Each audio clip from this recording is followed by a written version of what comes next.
सावध व्हा रे बांधवांनो, नाहीतर पुन्हा मनुस्मृती येईल. संविधानामुळे पोर महाराचं कलेक्टर झालं, उद्या हातातला कारभार जाईल, पुन्हा तुटका चप्पल नशिबी येईल.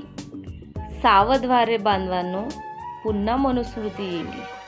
लोकशाहीत तहसीलदार तो राजा तालुक्याचा, रुबाबात बसलाय लेक SC/STचा.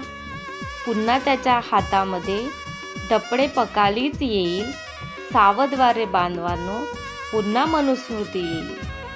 हिंदुत्वाचा जातीवादी विळखा आपले स्वातंत्र्य गिळेल. पुन्हा हजारो वर्षाची गुलाबी स्वातंत्र्य कसं मिळेल? आज नाही जागलो तर पश्चातापाची आणि गुलामगिरीची पाळी येईल. सावध व्हा रे बांधवांनो, पुन्हा मनुस्मृती येईल. मनुस्मृतीचे राज म्हणजे ब्राह्मणवादाचा चालेल माज. पेशवाईमध्ये महाराष्ट्राने पाहिली त्या जातीवादी कारभाराची गाज. पुन्हा तुम्हाला जातीनुसार काम करण्याची सक्ती येईल. सावध व्हा रे बांधवांनो, पुन्हा मनुस्मृती येईल. पण भीमाचे विचार सोबत असतील तर गुलामीची साखळी कधीच नाही येईल. सावध व्हा रे बांधवांनो, पुन्हा मनुस्मृती येईल. जय भीम, जय संविधान.